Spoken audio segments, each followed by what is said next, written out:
Marhay na aga, marhay na udto, marhay na banggi sa Indogabos. At welcome to G Diaries. So ngayon ang gagawin natin, magmumukbang pa rin tayo. Dahil hindi naman tayo makalabas at hindi tayo makapag-travel. Hindi naman tayo makauwi sa ating mga kanya-kanyang probinsya. So ang gagawin na natin ngayon ay kumain. So ang kakainin natin ngayon ay isa sa pinaka-paborito kong dish, Bicolano dish. No, ito yung tinatawag na kinunot. Kinunot. Ito. So,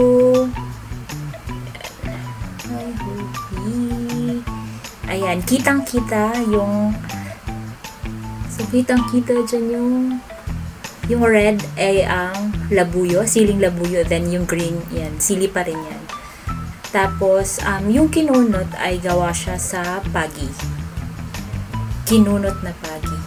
So, mahilig talaga yung mga Bicolano sa maanghang, magata. Sobrang nakakaganang kumain pag ganun yung mga pagkain na niluluto ng mga nanay. Lalo na kapag umuwi ka sa probinsya. No? So, aside from kinunot, meron din tayong ditong dessert na kakainin natin after. So, ito yung tinatawag na actually, sa amin sa Ragay, ang tawag dito ay minokmok. Pero, sa ibang part, ang tawag nila dito ay bayokbok or hinagom. So, pero sa amin ay minokmok. Bilog nga lang siya. Pero sa amin kasi parang flat lang. Yung ganito. Parang made siya sa mais na binayo. Giniling, binayo, at naging ganyan. Sobrang sarap din yan, guys. So, kung pupunta kayo ng Bicol, ito yung mga pagkain na dapat nyong kainin. Aside from, syempre, alam naman na natin na masarap yung laing, Bicol Express. Pero, pwede nyo ring itry itong mga to. Kasi, sigurado ako na hindi kayo magsisisi kapag natikpan nyo to. So, start na tayo.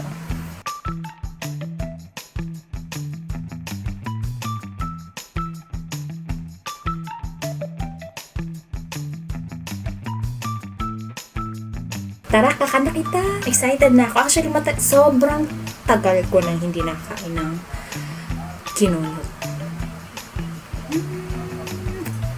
The best part.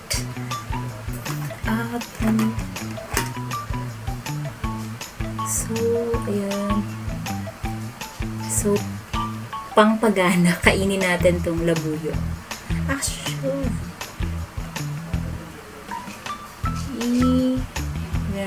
focus.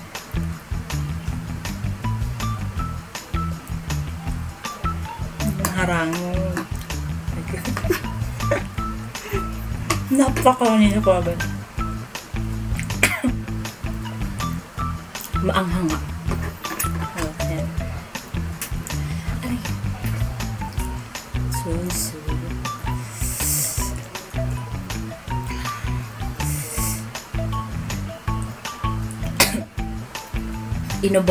Inubo na ako agad.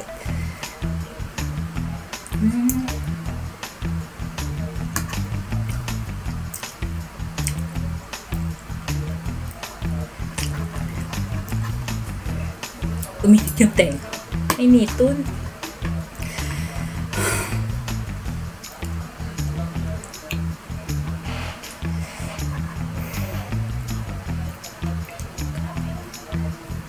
Masiram.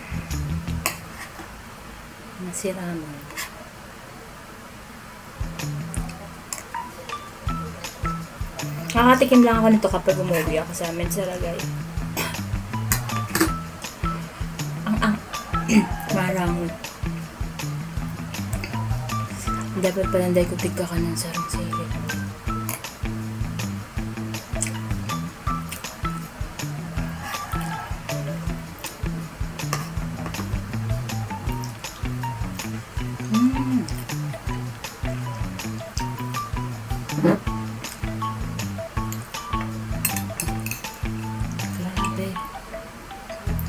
It feels like home.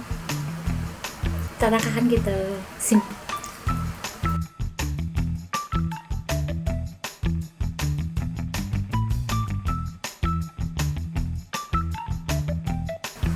So, ang challenge ko sa sarili ko, hindi ako iinom ng tubig hanggat hindi ko ito nauubos.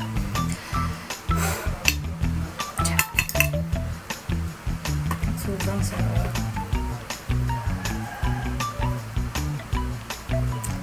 So, another pakulay siya na lipstick ko. Another pampagana. Labuyo. Ayan na yun.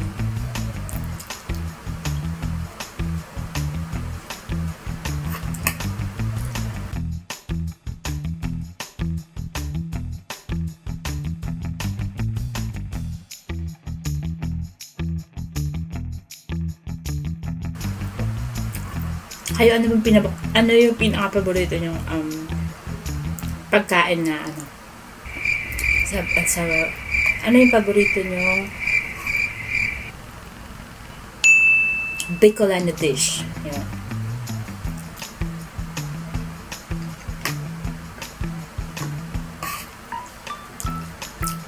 Comment down below.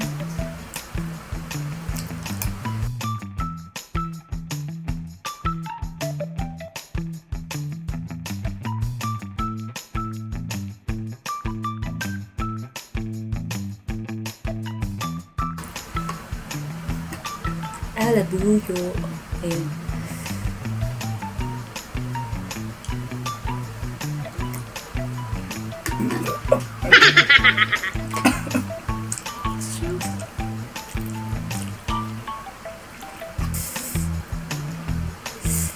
Another one.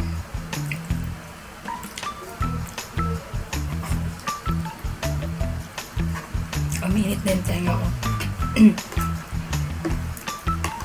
So,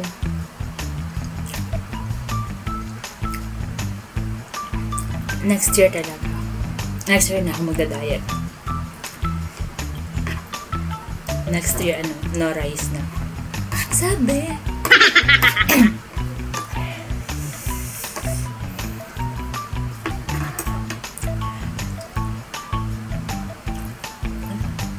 Kulang na rice. Pun ako.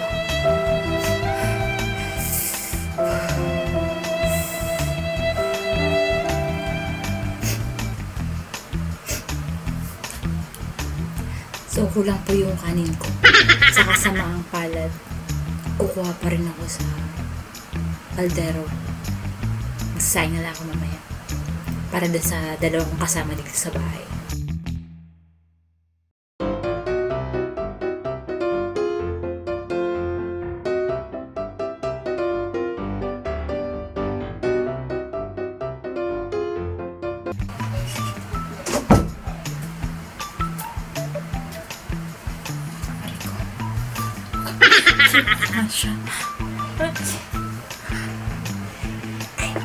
I'm back. Magbawa pa more. Tsaka na diet. Tsaka mga December man.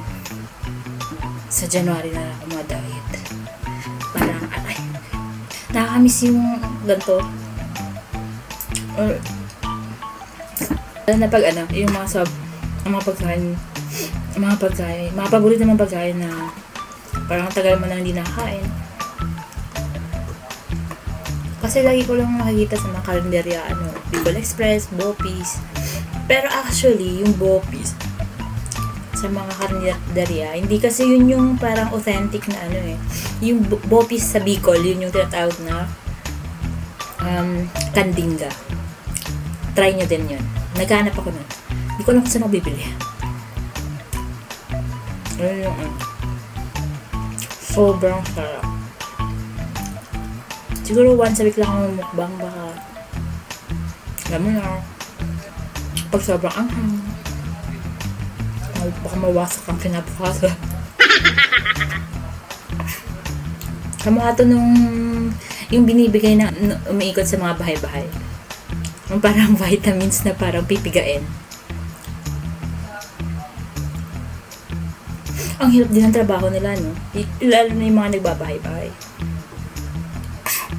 Nakita ko sa FB yung mga enumerator sa PSA, yung mga teacher na nagdadala ng mga module Sobrang hirap ng trabaho nila. Actually, lahat naman ng trabaho mahirap. Kaya saludo ako sa mga frontliners ngayon. Well, actually, hindi naman, kahit hindi ngayon, diba? Nagsiserve sa mga tao. Pwede na ako. Order ko na kaya.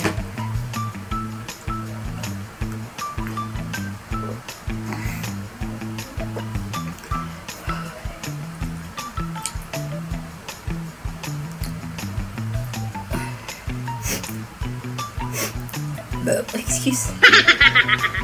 So, ayun. Totoo po, nabusog talaga ako. Nakakabusog siya.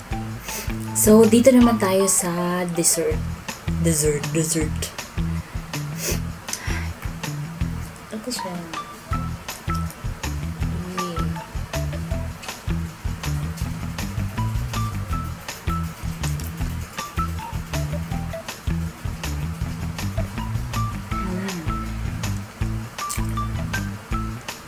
Ano naman niya?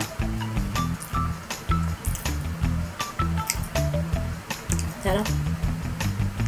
Yung sa amin, yung ganto namin sa Ragay. Flat siya. Parang square ata yung rectangle.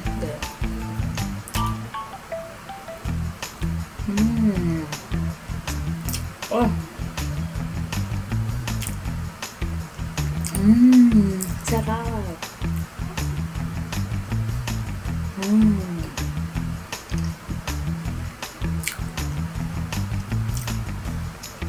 Minukmuk ni Chang Terry.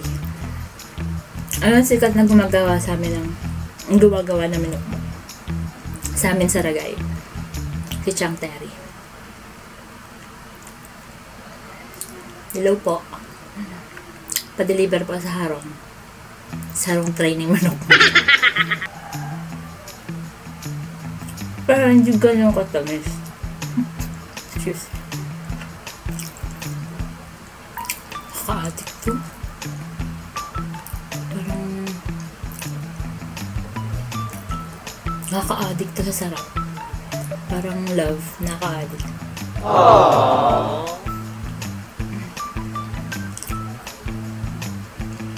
Purple straw ba?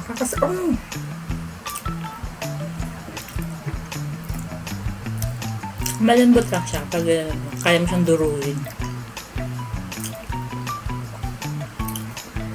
Mayroon pa ako dito. Dami pa. Gusto nyo? Gusto mo? Tara, balik ka dito. Pero syempre hindi ko ubusin yan. Kasi pag inubos ko to, magagalit yung mga kasama ko dito kasi hindi pa, ako pa lang yung tumikim nito. 3. It feels like home. Hindi ako sure kung sa Sorsogon ba yung hinagom dito, yung tawag nila. Tapos bandang Albay, Bayokbok. Pero sa amin, Minokmok.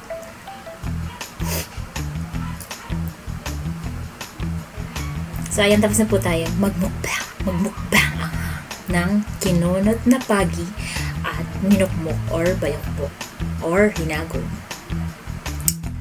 So, maraming salamat po sa inyong panonood. Huwag niyo pong kalimutang i-like at i-follow ang aking Facebook page at mag-subscribe sa aking YouTube channel. Slip and slide on the dance floor.